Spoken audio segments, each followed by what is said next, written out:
And number one, we're going to escalate up from the singer got hurt to the singer kind of died. I went to see Pantera and White Zombie in Dallas, and I had seen Pantera probably 6 or 7 times. I don't know why I already acted like I was 40 years old when I was in my teenage years and early 20s, because I would always leave before the encore because I had a pretty good idea they were going to play Cowboys from Hell and something else, and I wanted to beat the traffic. Sounds really old for somebody that age to be doing. This particular show, I decided to stick around for the encore. And so they go backstage. Everybody's cheering, Pantera, Pantera, waiting for him to come back out. Starplex Amphitheater was packed, and we're waiting for him. And then after a few minutes, Phil, the singer, walks out, grabs a microphone by himself, and just sings the very last lines of Stairway to Heaven, which seemed really weird. And the band wasn't out there with him. And then he just kind of put the mic down and walked off stage. And we wait. And everybody's cheering. And everybody's waiting for him to come out for their encore. And they don't. So we leave. And it's like the one time I stuck around for the encore, they didn't do it. And I was really confused. And so the next morning, I turn on MTV, and Kurt Loder is doing the MTV news, and he says that Phil went backstage and shot up heroin and overdosed, and his heart stopped, and they had to revive him. So that's why they didn't come back out, is because he kind of died. So that was crazy. And I would say that was the craziest concert experience. I didn't even really know how crazy it was until the next day. But yeah, that's up there in the rock and roll cautionary tales. So yeah. So I would say that's my number one craziest concert experience. All right, so just a little bit of bonus content here for you. With the last 3, there's definitely been a trajectory that's building up to this, because we had one where a singer fainted, another band had to sit in, and they played really well, to a singer, got his tooth knocked out, to a singer kind of died. So now we've worked up to our bonus, which is the me nearly died. This is, I'm cheating a little bit because this wasn't a concert, it was technically a rave, which already probably seems a little weird. I probably don't seem like much of a raver, and you would be right. I only went to 1 or 2 raves in my life. I'm not particularly fond of pacifiers or glow sticks or just not my scene. But I did willingly go to a rave with some friends. The situation behind this one, I had some friends in Austin that knew a guy who was putting on a rave, holding a rave. I don't even know the terminology. This is just not my world. I'm sure somebody who's into this scene is just like, oh my God, this idiot. But there was this rave that was going to be in Rockwall, Texas. And if you know anything about your Texas geography, Rockwall is a suburb of Dallas, and Dallas is nowhere near Austin. It's like going from New York City to Philadelphia. It is a drive. And we made the drive in, I believe, 3 carloads of people up from Austin to Rockwall to find this place. And it was actually in a country bar, a very large country bar. I don't know if it was closed and they kind of Spirit of Halloweened it, or if they rented it out. But it was this huge country bar. I would say maybe not as big as like a Billy Bob's or a Gillies, but it was, a good half of that size. So it definitely could hold a lot of people, and a lot of people showed up. And, being a terrible raver, what we ended up doing, I quickly found my way the farthest from the music possible, which was a little outside area. I'm imagining that this place had originally been maybe a warehouse because there was a fenced-in area outside. It was all paved. That was just surrounded by a gigantic field of really tall grass. And we sat out there for hours just watching cars go by on I-35 while the music was going on inside.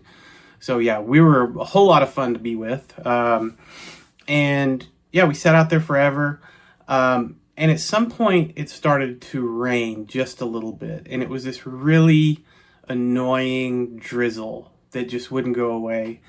And it started to seem like we were kind of trapped there because on top of that, there seemed to be a very heavy police presence there. There were a lot of police outside that seemed really interested in what was going on inside. I don't think we were really doing anything wrong per se, but I don't know. In my mind, it seemed like if we left, that we were going to get harassed by the cops as well. And it didn't seem like a great situation as far as leaving, so we just stayed. And it got into late/early the next morning. And at some point, we started to smell smoke. And really looking back, I'm not surprised. It was not a safe situation. We had all this like DJ equipment in there, all these lights and machines and all kinds of stuff and stuff flashing going off. And you had this like drizzling rain, and this place really was just full of holes, and there was just water dripping down on all this stuff. And so a fire alarm goes off and we all have to evacuate. And this place is like really, I think it burned down. It was kind of early in the days of the internet, so I don't know if that was ever confirmed, but it was a pretty serious fire. And we got into the main area where the dance floor was, where all the lights are on, and you've got all these like raver people that are just like, oh. And there were like hundreds of people, and it was kind of a Great White situation, like the concert where everyone burned to death, because there was one door that we had to get out of, but there were hundreds of people just trying to get through this one single door. And it started to feel pretty claustrophobic because we couldn't move and there was nothing we could do about it. And the smoke was getting thicker, but we finally got outside. We got in the car and made the decision to drive back. So I was in a car with a guy named Albert, God rest his soul, and a girl named Megan. And I didn't know her particularly well. She was a friend of Albert's, but she was something called a sharp, which was a skinhead against racial prejudice. This was something I was not aware was a thing, but apparently there are skinheads that are really, really angry at other skinheads that are racist. So this was a non-racist skinhead. So she had her head shaved, absolutely no hair. And but she's very nice, a really mild-mannered girl. And we were riding back and the sun came up and it was still, and the rain had gotten a little bit heavier. And as we're making our way back, I'm riding in the back seat and I don't have a seatbelt on. And I guess we hit a patch of water on the left side of the car, and we just went into this flat spin and we started spinning and spinning. And the only thing I could think to do was just lay down in the seat. And so I laid down in the seat and I just looked up at Megan with her shaved head and just watched her eyes to try to figure out if we were about to die or not. And I don't know how many times we spun. I would say probably 6 or 7. It was a very fast spin. And I could tell that we were moving in the direction of oncoming traffic. We were on I-35. I want to say we were somewhere around kind of the Waxahachie area. And as we spun, it's amazing how much thought went through my head, because the whole thing probably took 5 to 10 seconds. But in my mind, I'm like watching her. Are we about to die? Are we about to hit a car? What's about to happen? And we came to a very hard stop. And I kind of flew up against the seat in front of me. But I wasn't hurt at all. and we sat there for a second, and then I sat up and looked, and we were in the median. We'd gotten very close to the oncoming traffic on the other side of I-35. And I can't imagine how we didn't hit another car. There were cars everywhere. Very busy interstate. And somehow we had avoided hitting any other cars. And it just, between the fire and then that happening within maybe an hour or two later, it felt very Final Destination before Final Destination was a thing. I think the movie didn't come out for another couple of years.